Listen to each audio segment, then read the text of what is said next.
Mischief. I'm Valen, and this is Tomes and Tales, a graphic novel book club among friends, where a bunch of us from across the world all get together to discuss our graphic novel of choice for the month, week, whatever, for the session. And today we have chosen Ms. Marvel, or at least I did. Hello. I'm Valen. Sorry, it took me a second to change the screen up there. So I'll take you down the list, and we'll introduce people as we go. We have here Kashka. Hi. And we have here Callisto. Hello. And we have Helen and Adam. Hello. Hi. And then we have Lilac SC. Hello. All right, and as it's my novel this session, I will start off with a little preface here. I'm going to be reading a little bit, so please forgive me for looking off the screen while I do this.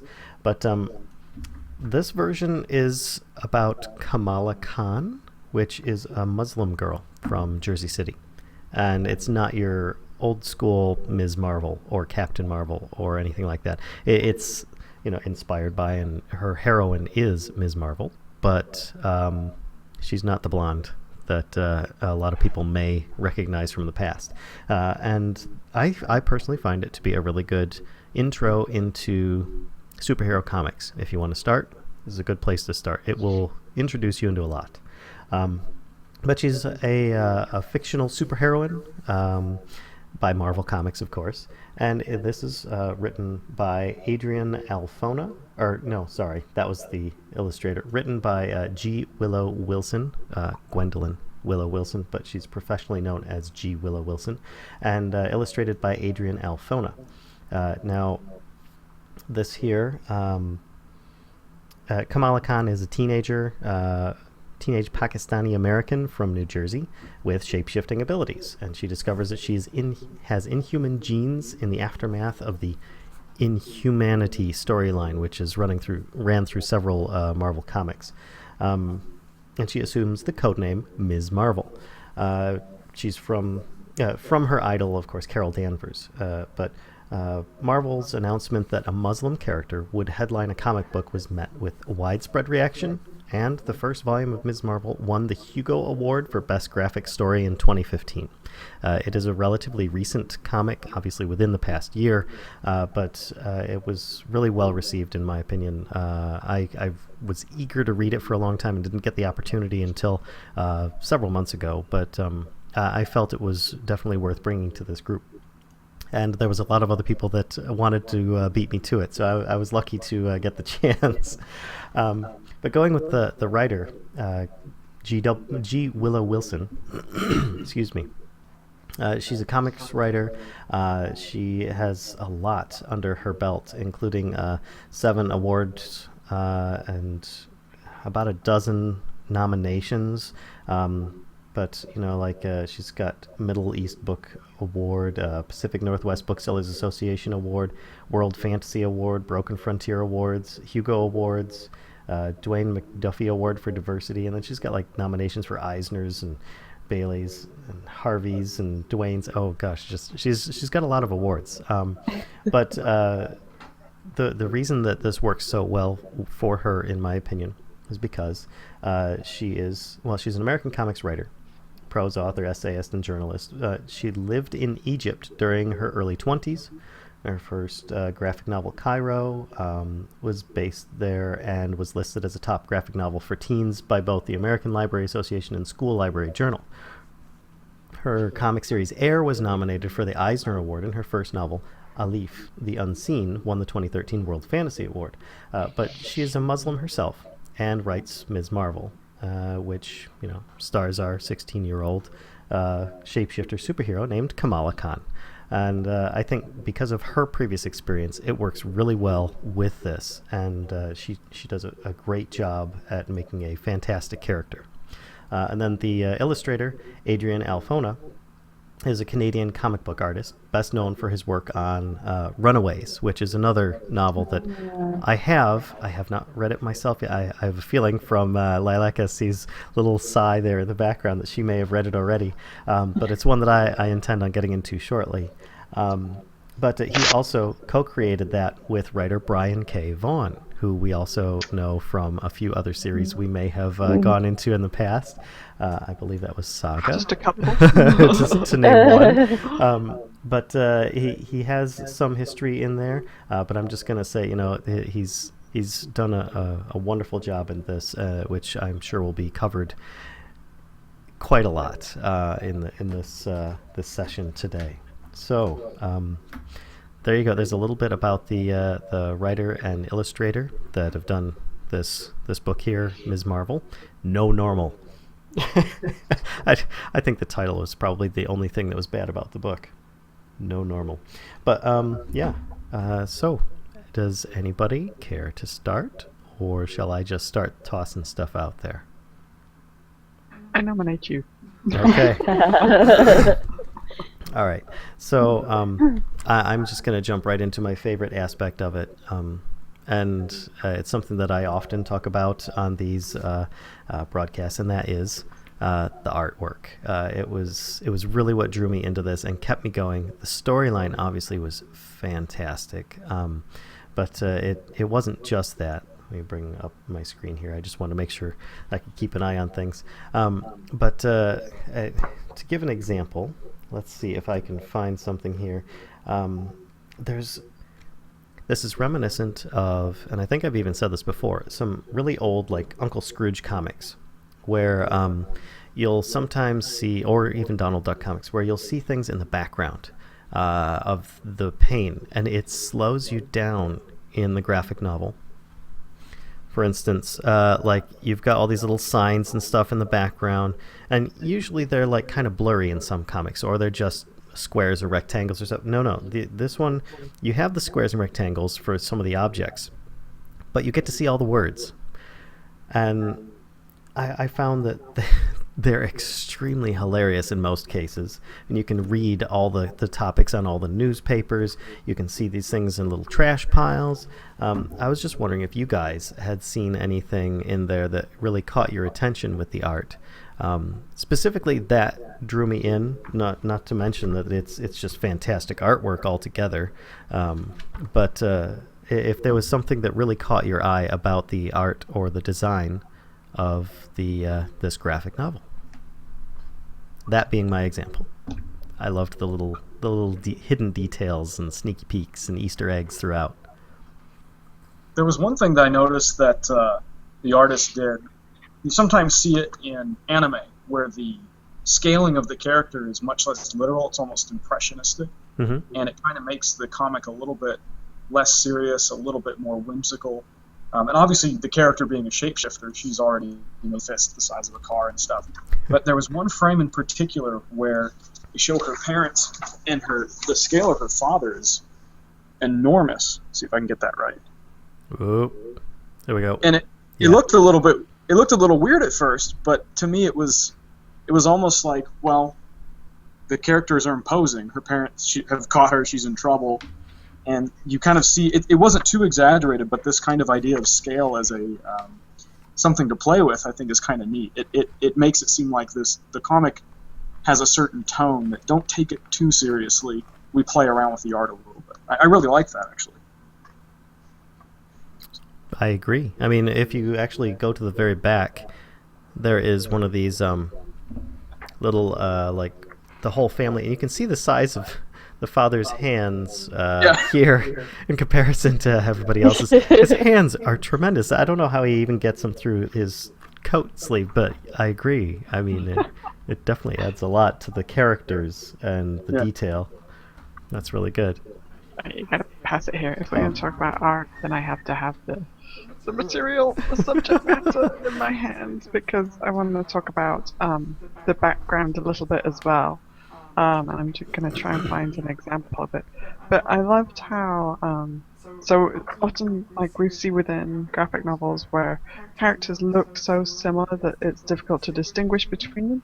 But I loved how actually and this is completely, there's no issue with that at all.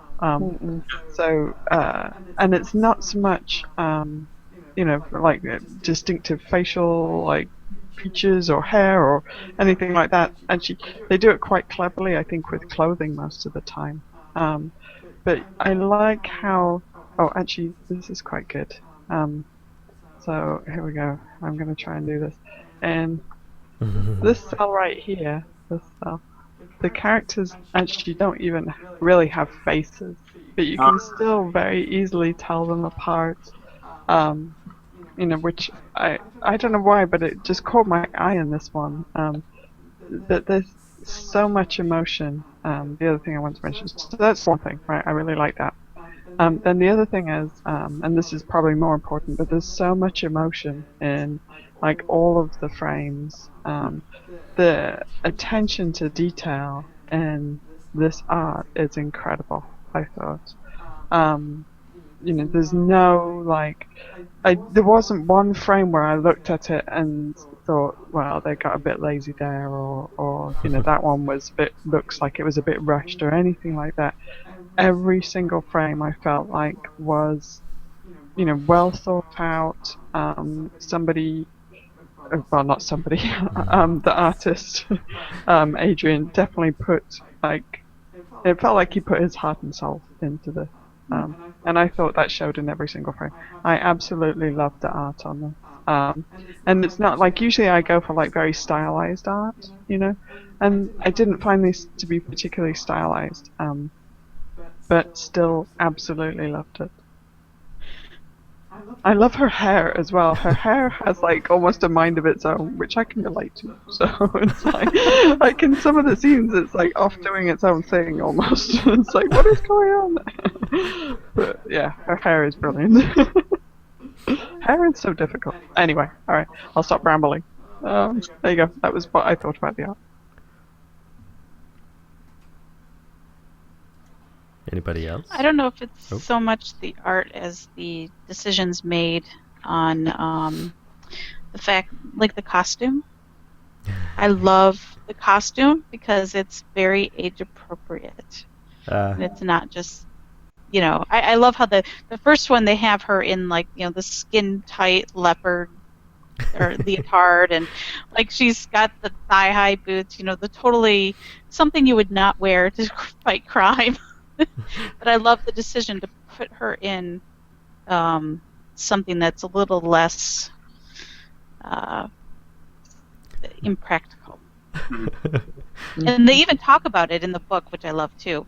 But the face getting in her hair, or the hair getting in her face, the boots pinch, and the leotard giving her an epic wedgie. I love that they make fun of that. Very good. So that might be more of a design decision. I'm not sure. I like that it includes a fanny pack too. She's got Very a kind practical. of mace in there.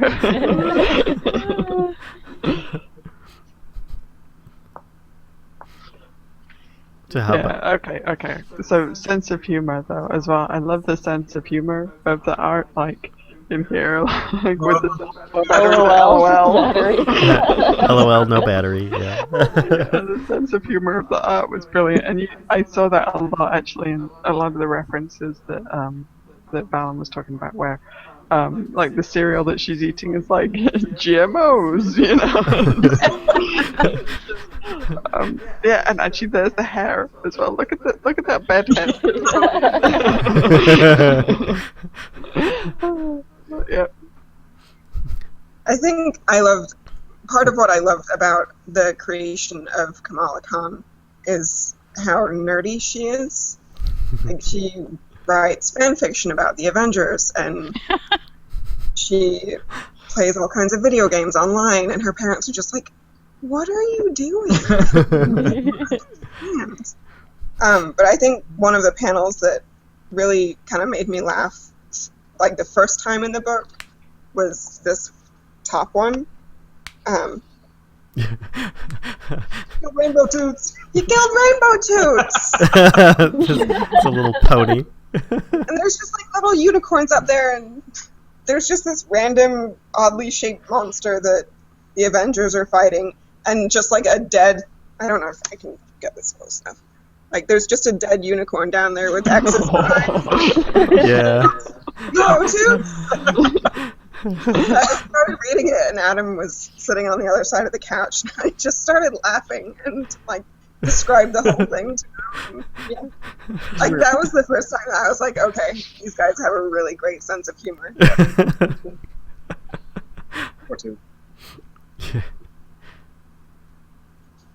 How about you, Lilac SC? Was there something that stood out to you artistically in the book?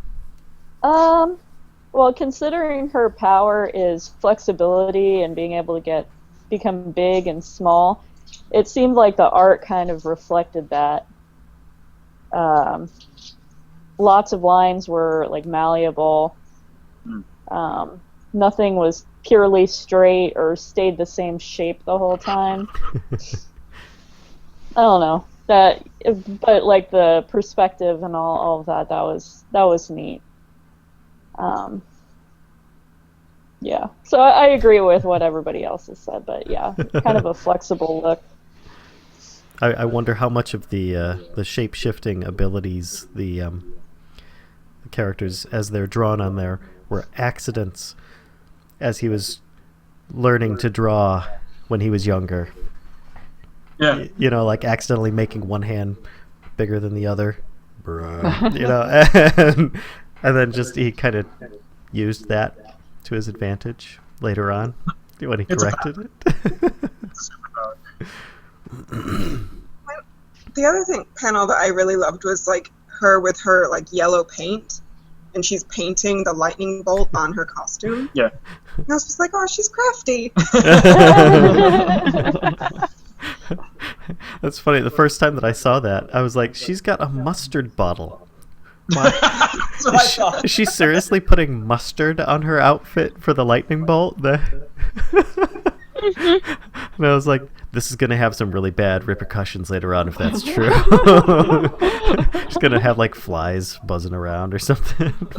But no, it was just some kind of fabric paint, I think, which makes sense. All right, who's next? So I had a question. Yeah. I was curious as to what you guys think about the fact that she is Muslim. Did you feel like it was some of the criticism that I don't agree with? Whenever somebody brings in a character to a traditionally white sort of series like Marvel, as they say, oh well, it's political correctness or it's affirmative action. You got to have a minority character. Mm-hmm. Did you feel like it was forced into there, or did you feel like it was fairly natural, interesting? How preachy was the representation of Islam? Mm. And I'll answer how I feel first, I guess. Okay. I thought it was fantastic because I don't particularly know a lot about Islam. I didn't grow up with many Muslims, but I liked that it portrays the religion as normal, as something that, I mean, people like in the culture I come from, kids grow up going to church, but they have sort of a weird love-hate relationship with it. They're like, yeah, I'm learning stuff, but I really don't want to go to church. My mom wants me to. And this is showing it's the same thing with Islam. You have to go to the mosque and you got to sit there and listen to the guy. But she did learn some good lessons from her father, and it's portraying it not as this other kind of culture that in the United States, at least, we start to say, Muslims are so different from us and they're borderline our enemies. This is saying, no, they're people too. They're Americans as well, and they learn the same lessons and struggle for the same things that your culture probably does as well. So I thought it was a really cool portrayal of it. It was made it seem less alien. Okay. I guess I'll jump in with an answer there if nobody minds. And I felt personally it was about time that anybody did something with other cultures involved besides your stereotypical Christian American, or even just white male or female. It was nice. It felt normal. it felt honest, and it was a lot of fun, and I can't fault it whatsoever. I absolutely love it, and I hope more like it comes out. I felt it helped, as you were saying, like a lot of people to view into things that may be foreign to them. I similarly grew up in a very, stereotypical Christian white neighborhood, and was not educated on a lot of other cultures. Even in school, it was very narrow for me, and I had to get that through my own world experiences. And I think material like this really helps a lot. It takes what I feel a lot of a general public fear might have, and just says, "What the heck are you thinking about?" I mean, there's nothing there. It's people that are the same as you and me, just slightly different upbringing. That's about it. So I thought it was great, and it was really nice, and more positive words. Thesaurus. Fantastic, amazing, brilliant. I really enjoyed Stupendous. You gotta imagine for a young woman who is Muslim, there's not a lot of comics around in popular culture, at least in the United States, for her to read and identify with. So this is a character that people can identify with. I mean, I like that we're taking different cultures and saying, let's make a character with that culture. Yep, I totally agree. So I totally agree with Alan as well. I mean, I think it was about time. Portraying, comic superheroes, or just protagonists in general in comics are just the diversity is seriously lacking, and that needs to be broken down and just completely discarded. We need protagonists and antagonists of all races and cultures and everything, and genders as well. And I really like the idea, and maybe this is me being naive, but I really like the idea that that maybe as well it opened up perhaps like a new audience as well for comic books and graphic novels. In that perhaps Pakistani Muslim women haven't considered reading a graphic novel before, and now perhaps they might. So I quite like that idea and aspect of it as well.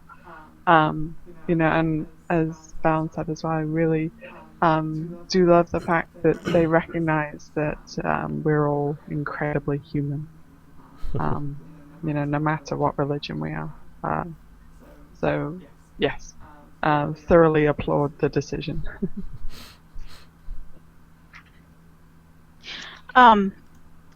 As far as I totally agree with everything that's been said. It basically, I read this as just so I'm not Christian, I'm not Muslim. I don't, everything I know about religion I gain from TV.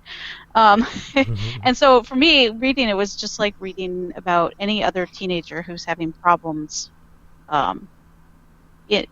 finding themselves. It just gave kind of a little, easily to me could have been any kind of religion, any kind of more conservative family in the book. But there's a scene in here that just cracks me up. So it's the very first page where she's looking at the bacon. And it cracks me up because my stepdad was Muslim, and we weren't allowed to have pork in the house. So every time he'd go away for a few days on a trip, my mother would go and buy tons and tons of bacon, and we'd eat bacon for like 3 days. That's why I thought it was hilarious. Just infidelity. The way she describes her halal lifestyle, she says, I'm just the nerdy, quirky girl with the weird diet restrictions or something. It's a young teenager. You've got things that you're embarrassed about that are part of who you are, and you have to come to terms with it. It's no different with her. also, as a side note, her friend, whose name I was just looking for and could not see. Kia. I liked the fact that it was her choice to wear the hijab and not like her parent want her to wear it, and she was kind of taking a step in her culture and saying that she wants to identify herself that way. And like, I thought that was a really interesting take, because I mean, I have known Muslim women, and it sometimes can be a personal choice, like whether or not they want to wear it. So it was really interesting that it was just a quick little aside, just a couple panels of dialogue and stuff, and it just highlighted to me that, you know, she does have that leeway, at least within her family, you know, to say, well, this is how I want to identify myself. And, you know, it made me think of being a teenager and being like, well, this is what I want to wear. And sometimes parents don't always agree with that. I also thought that those particular styles were like absolutely necessary, because it highlights as well that it's a question that Muslim women are forced to answer consistently. You know, where you know, I think, show me another group of people who has to answer as many questions about their choice of clothing as Muslim women do, and I will gladly eat my chair. But you know, it just kind of I doubt it would be gladly. Okay, fair enough. But it just highlights this ridiculous question that Muslim women have to answer every day of their lives. But it did it in this kind of non-preachy way, which I think goes back to what Adam was talking about, is that you know, the whole comic I didn't find to be preachy at all in their choice of you know, religion and gender of their hero. Well, I think everybody's covered it. You gotta be faster than that, Lilac. Yes, very relatable. I think I started reading it. I read it a couple of years ago. Started reading it because it had all the buzz about Ms. Marvel that was from another culture, but found it surprisingly easy to relate to. Not as unusual as I thought it would be. It was a superhero comic for everybody, just as the other superhero comics I had read felt like they were for everybody. So I really enjoyed it, and I guess as far as the religion, I would say it, for me, showed the spectrum that can be present within the religion rather than black and white. This is what Muslim women are like. This is what Muslim men are like. It showed more of the shades that you see with any other, you know, community of people. So that was probably the biggest takeaway I got from it. Good point. It is a really good point. It's not black and white. Also, just as a side note, I really want the scarf she's wearing on the cover. Yeah, definitely. Like, it's gorgeous, and its color and the pattern. Yeah. You also want the sloth that she had on the back. I do. Did you guys see the sloth? Yep. That makes multiple appearances throughout Yeah. the Yes, Here it he does. is, look, here he is with Iron Man, even. Iron Man's got him. Oh, it's a bit blurry. When she was reading it, she goes, I don't know what this is, but I need to have it. Come on, Marvel, make it a thing. I'm sure they There was already a did. hedgehog or a porcupine with little Hulk hands. Did you see that? Yeah, it was the porcupine with the Hulk hands. Yes. When the Terrigen gas hit her, she starts seeing all these crazy little creatures. I thought that was fun. There he is. Yeah, he's in the back as well. Did you see him in the back? Yeah. She's got it. Yeah. That's what it is. Really. So then I have a question that's well, a bit of a segue from that is, I just found her to be extremely relatable, even though she's in many ways, she's incredibly different from me. You know, she grew up in a big city, different religion. She's had to deal with different, aspects of life than I've ever had to deal with. But I still found her incredibly relatable. So I guess it's a really simple question. I mean, did you guys feel the same way, first of all? And then, what do you think about her made her so relatable? I think, at least for me, it was the fact, I think they picked the best age for her. Being 16, wanting to go to a party, wanting to be cool, wanting to fit in, and having reasons why you can't.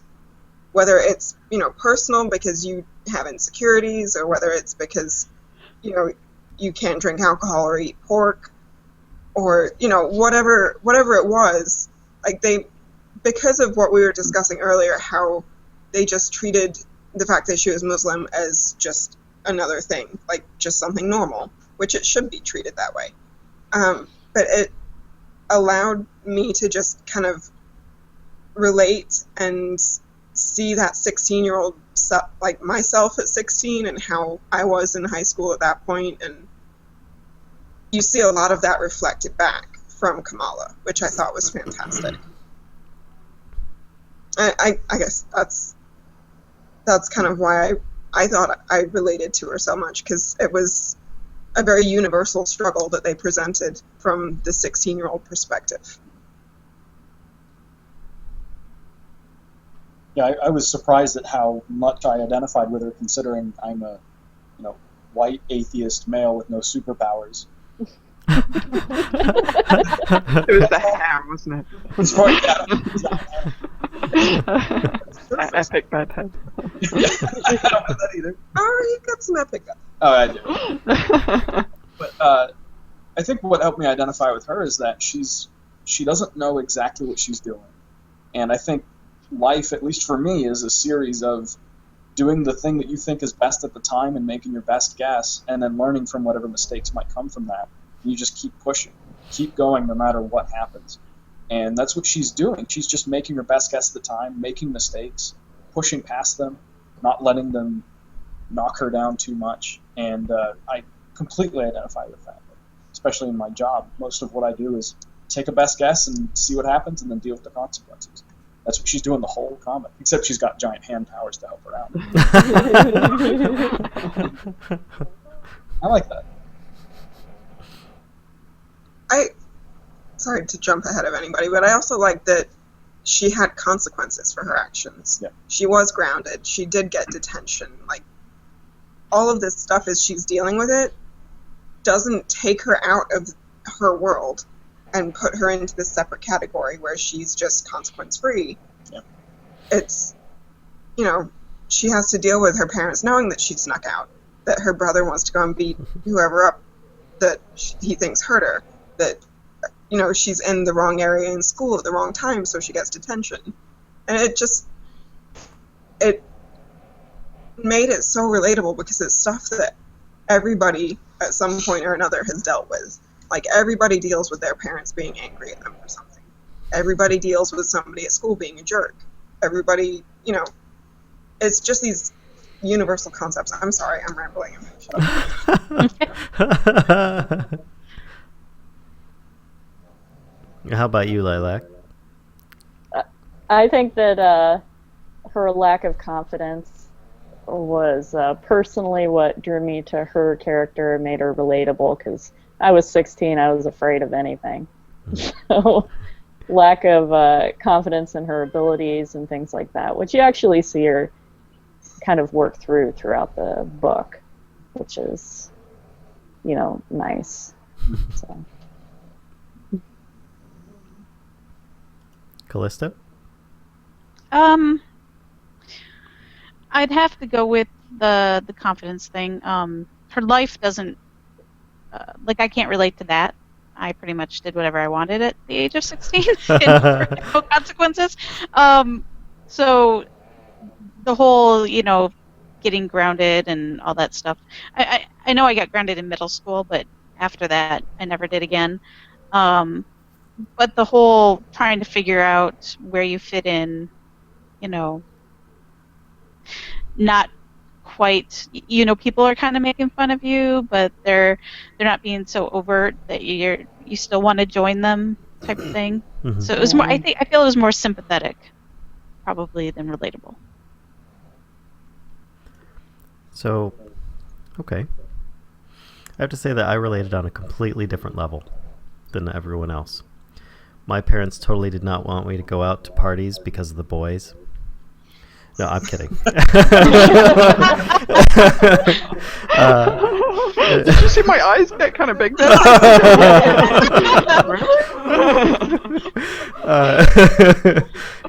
I was trying to keep my face serious there. It's difficult because when I really start laughing, the vein pops out in my head here. But I was serious about saying that I related on a totally different level, though, because I didn't grow up in a big city. I didn't have such, I don't know, strict things, but I mean I was fairly obedient as a kid. I say fairly because I wasn't always, but I think that I related to her mostly on the fact that she was the biggest nerd.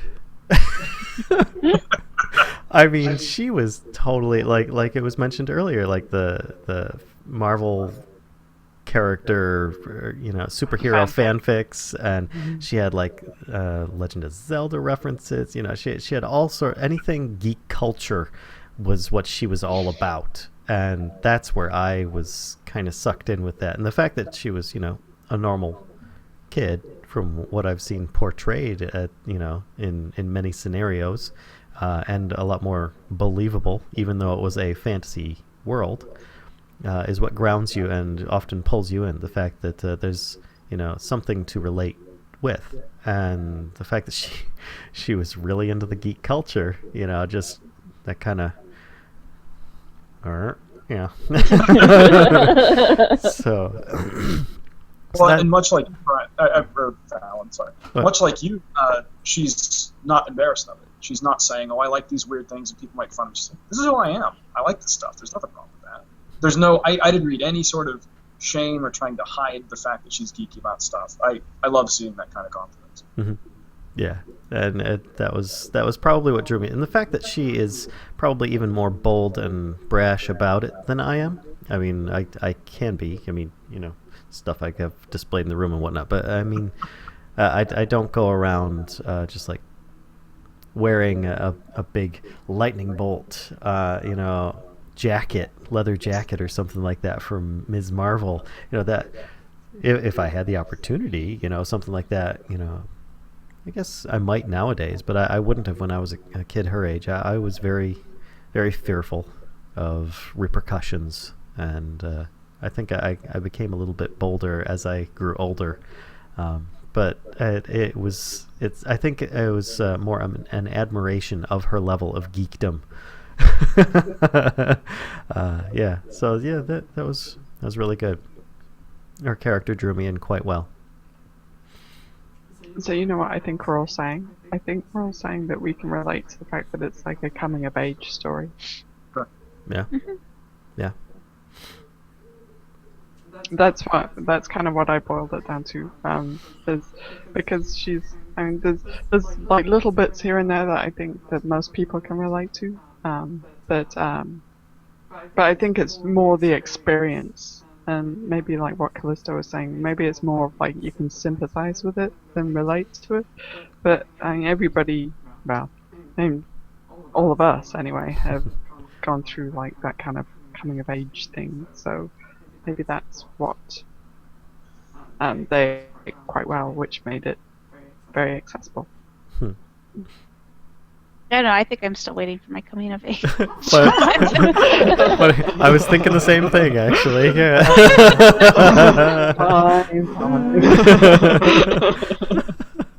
She goes through early when she gets her power. You see that she takes on the identity of Ms. Marvel. And then kind of has to struggle with, is that really who I am? Who am I actually? And has to eventually come to the realization that I'm going to be the best me that I can be, not try to be someone else. And I think at least for me, I certainly went through that growing up, and still occasionally do go through that we adopt different identities for ourselves and then question whether that's even who we are. Mm-hmm. Growing faith is a process of really discovering, meeting yourself, and shedding those affectations and identities you've adopted when you're young that maybe aren't relevant, that you've maybe identified with them as a defense mechanism or trying to fit in. And the older you get, often the less you need those. And she does that very early on in the comic. She goes, no, I'm me. I'm not this blonde white lady. Yep.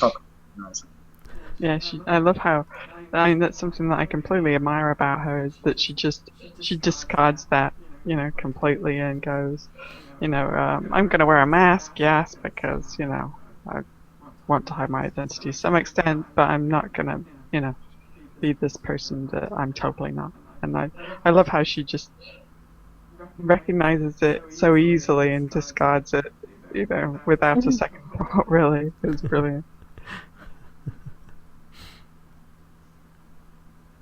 Okay. So, would you mind passing me the book? I could do that. Anybody else have any questions that they wanted to ask of the group? I was kind of wondering if you guys had a favorite secondary character. I mean, I think it's pretty clear we all love Kamala, and she's fantastic. But were there any other secondary characters that really stood out to you guys as essential to the story, or essential to Kamala's development, or just you thought they were really funny, or their name was really funny, or... Bruno. I liked I'm Bruno. totally in love with Bruno. Yeah. What was that, Lilac? I liked Bruno. Yeah. Right there with Callisto on that one. I would have been so in love with him at 16. She doesn't even notice that he's completely in love with her. Yeah. He was my favorite because he's the sidekick, but the technical sidekick, right? Like the sciencey guy who kind of supports the superhero. I always identified as not the person in the limelight and the star, but the person that does the little technical stuff to support those. And that's actually what my career is now. So I like that he was in the background going, I can make your suit stretchy.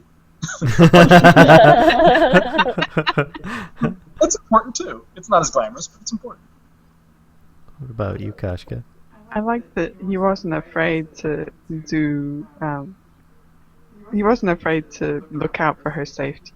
Like, when he tells her parents, it's it was probably kind of a tough decision. Do you rat your best friend out to her parents, or but he wasn't. He did it because he cared more about her. Like, I thought it showed like a deeper kind of level of care about her than just kind of a superficial let's be friends kind of thing, and I respected that quite a bit. I liked that a lot. Plus he's just an all-round cool guy. So yeah. I like Bruno. It's tough to deny Bruno. I have to say that I did like Bruno. I will preface with that. But I would have to say it would be her father. Strangely, he reminded me a lot of mine. And that kind of drew me in because he was very calm. He didn't get angry. There was one scene where he just like slammed on the table, but I mean, it was the whole idea of a father like yelling and screaming at somebody could have less of an impact if your dad instead just goes, "I'm disappointed in you," and then you just like go, "Oh." It's like, oh crap, it's like he had that presence, of a knowing father and a very, very caring father, and I think that's really what got me, is that he really, really cared about her a lot, and that came through in his character quite well. I felt that really well. I may not agree with everything that happens in the book, or that people do, but I thought he was a very passionate and caring man for his daughter, and he just wanted the best for her. You know? And he didn't seem like he needed her to be best friends with him. Because when he was talking, I can't remember the scene, he was talking to her and they were kind of making things cool between them again. Yeah. And then he goes, okay, well, you can think about that when you're grounded. Like, he's like, we'll be friends, but I'm still your father. Even if you don't like me, I am going to do things for you. And I think that shows a good parent, someone that can play both sides. The parent that goes, I'm cool and we do whatever you want. I want to be your friend. That's not real parent. So I did really enjoy Bruno. I thought he was great. I think I'm with Brian. I think her dad was kind of my favorite because you see, especially the artwork that was done for his eyes, like the concern that they show using his eyebrows and the shading around his eyes was, to me, just like my heart broke a little bit because his daughter is having such a hard time and she won't tell him why. And you can see that all he wants to know is how he can help his daughter. Yeah. There we go. So, like, to me, the art for him, I mean, Bruno was fun, and he's kind of almost a little bit like the love interest.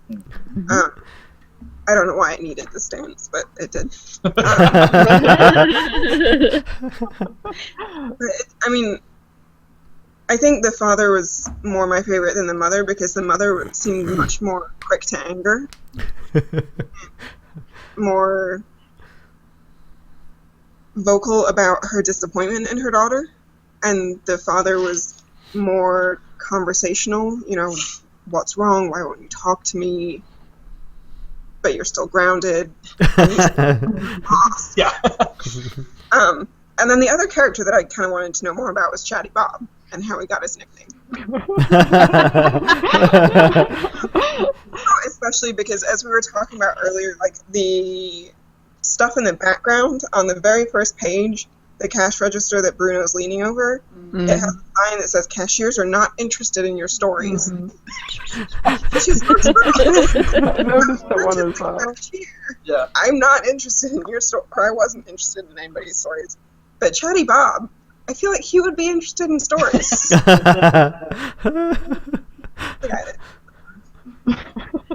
Okay. Yeah. So I just, if there was a character I wanted to know more about, it was Chatty Bob, mainly because of it. Mystique. Yeah, I don't think I get along very well with Chatty Bob. I have a feeling that the sign was more put there for the likes of what were they, the stereotype Ken and Barbie characters. Oh my gosh, yeah. They were the worst. Yeah. Did you see her shirt? Yes. Like, it went deep. It said Similac child. Yes. Is that to imply she wasn't breastfed and that she's damaged? I was really? We're getting deep in the social issues. Oh my god. Well, at the beginning. To Brian's point with the background stuff where you can read the writing, I looked at that one convenience store scene and all the products in the back. There was one thing that looked like milk and it just said black on it. Yeah. And then another thing that was, I think it was also milk, it said Orphan Farms Dairy. Yes. Oh. I think one really said funny products. Yeah, there was one bottle that just said river water on it.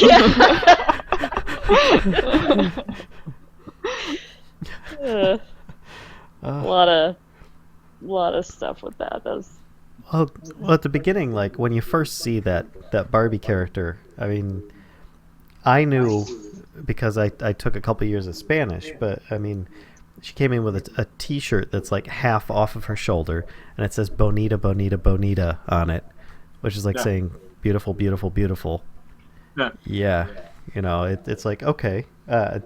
I could tell without even hearing her words, or reading what she has to say. I've already got a visual impression of what she thinks of herself, Oh, you judged her. I did. Either way.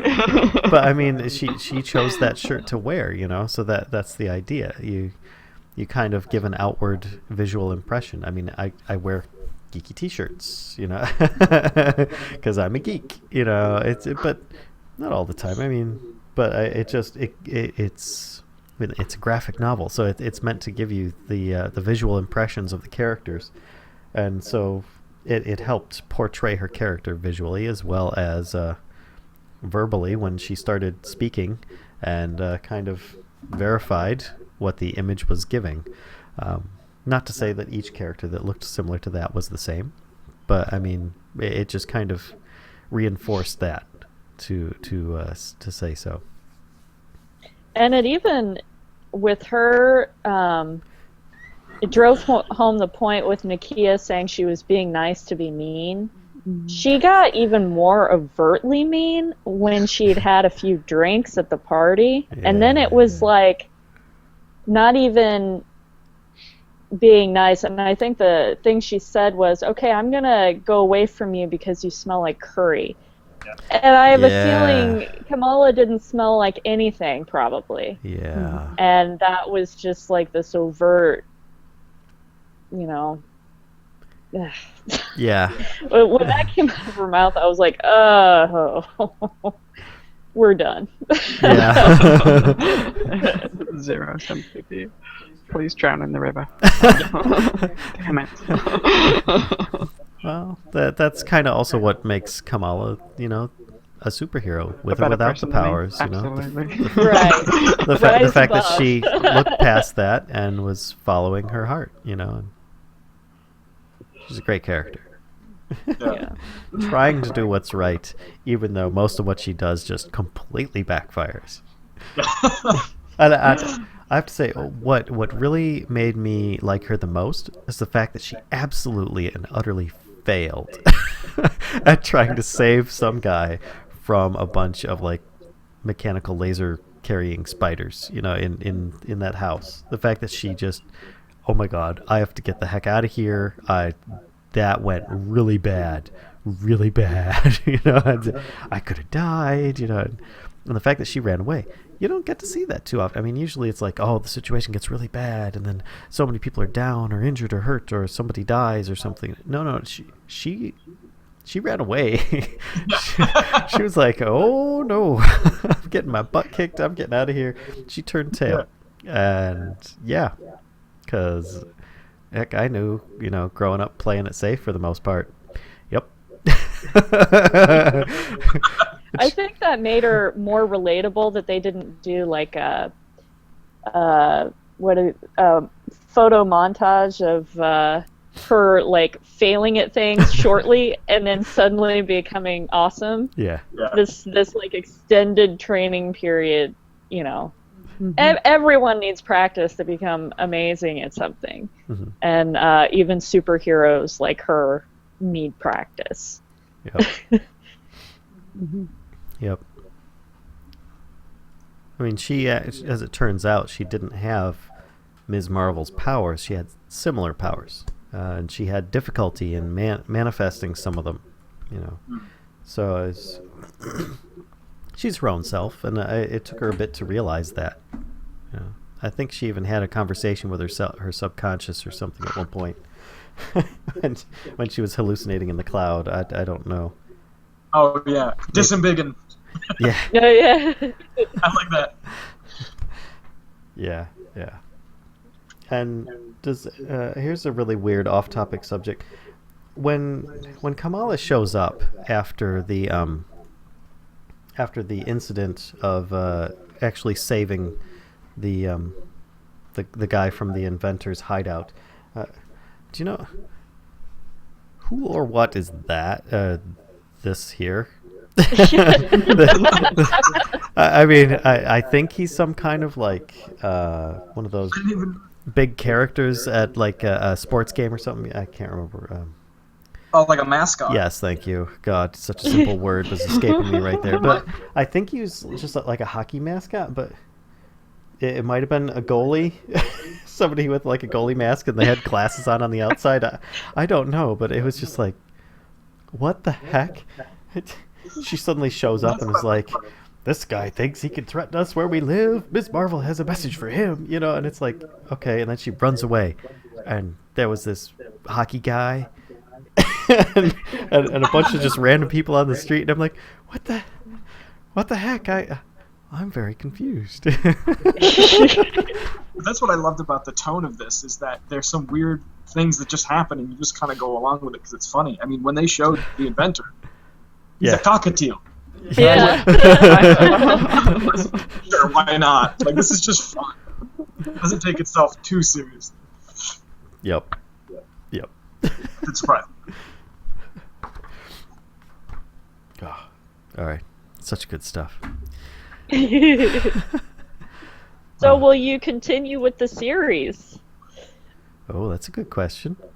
I already have. I have like 4 of them. Alan and Adam? Yes. Yeah. Oh, yes. Callista? I didn't actually realize there was more. Let's go get him. Callista? Probably not. I liked it, but I've never been a fan of the superhero comics. Gotcha. This is probably the best one that I've read and would get into if it wasn't superheroes. I'm just not big into it. How about you, Kashka? We already have volume 2.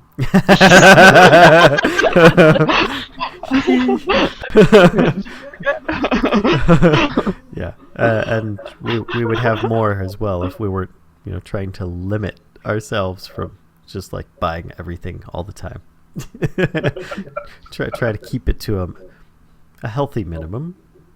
Not what that is. Yeah, sure.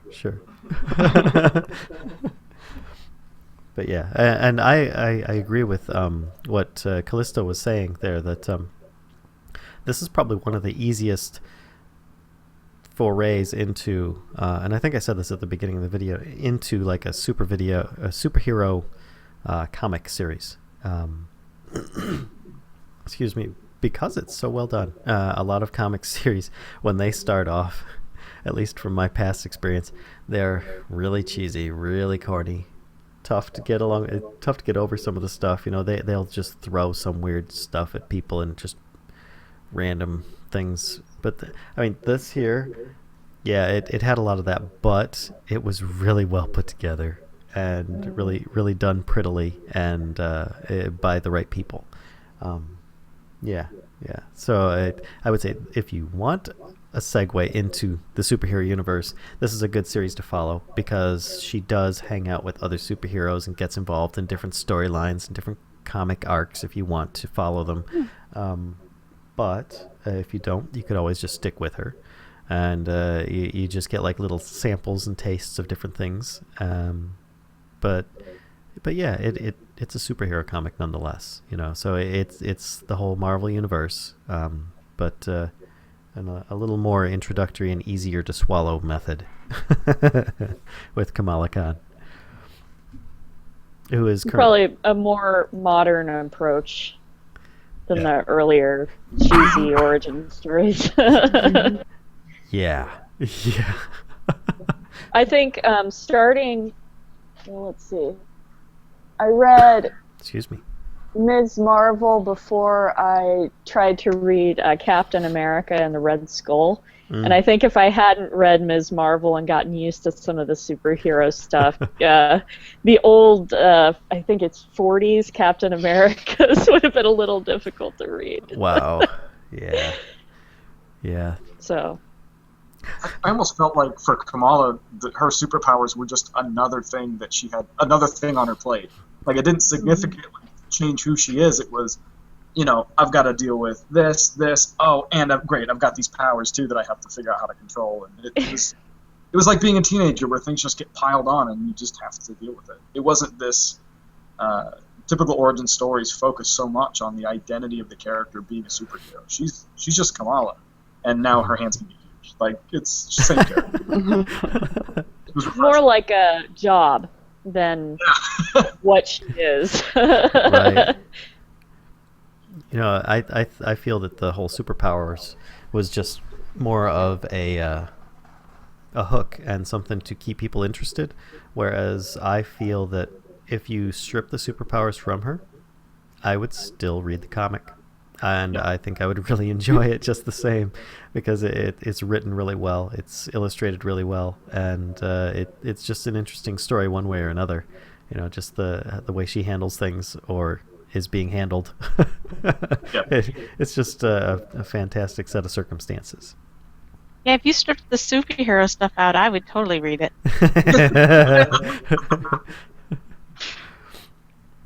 It seems like a story that would lend itself well to television. And I'm kind of surprised that it hasn't been. Like ABC hasn't picked it up or something. Let's just hope that Netflix does it justice, right? Oh, that's true. They do all... Doesn't Netflix do all DC? No, Netflix has been Marvel mostly. Has it? Okay. Yeah. CW's been doing a lot of DC, hasn't it? Yeah. I don't know which superheroes go with which. Sorry. No, well, Marvel got the, what is it, the Defenders group that they've been putting out their stuff. So that's like Iron Fist, but, what's his name? Daredevil, Luke Cage. Luke Cage, that's what I'm thinking of. Yeah. And Jessica Jones. Yeah, I just hope that if anybody ever does anything with this, they do it as well as they did with Strange Things. I haven't seen that yet. Sorry, I had to bring it up. It's on my list. Kids experiencing, terrifying situations, and it just kind of makes me think of that a tiny bit at least. But it's just, I mean, those are normal kids. We were talking about, stripping away the superpowers and how a storyline with extraordinary circumstances could still, sometimes happen. And that's one that really did well. But anyway, I'm digressing for sure. Does anybody have any last things before we start closing this down? All right. Well then, I will bring up the next graphic novel that we have on the list to discuss. Is brought to you by Adam of Adam and Helen, and that is going. Adam and Helen thing. Yes, yes. and that is I Kill Giants. So this one, it's going to be a little bit challenging for me, if only because we got. Kashka and I got the epic version, like the big tome of everything, plus all the sketches and the illustrator's notes and so I don't know how much is exactly covered in volume 1. So, but regardless, I already read the whole thing. So, so yeah, looking forward to that one. That should be on the next episode. Don't know when that's up yet. We'll try. We're working on some kind of a schedule that we can post. So anybody that wants to view this series that we're on right now, the Tomes and Tales, can join in when they want to. But yeah, that's about it. So I hope everybody enjoyed the stream today. I know I enjoyed the discussion as usual. Everybody, thumbs up, thumbs down. Ms. Marvel. Giant thumbs up. It's a lot of thumbs up. All right. So I look forward to next time, folks, and I hope everybody had a good time. So until next time, bye. Bye.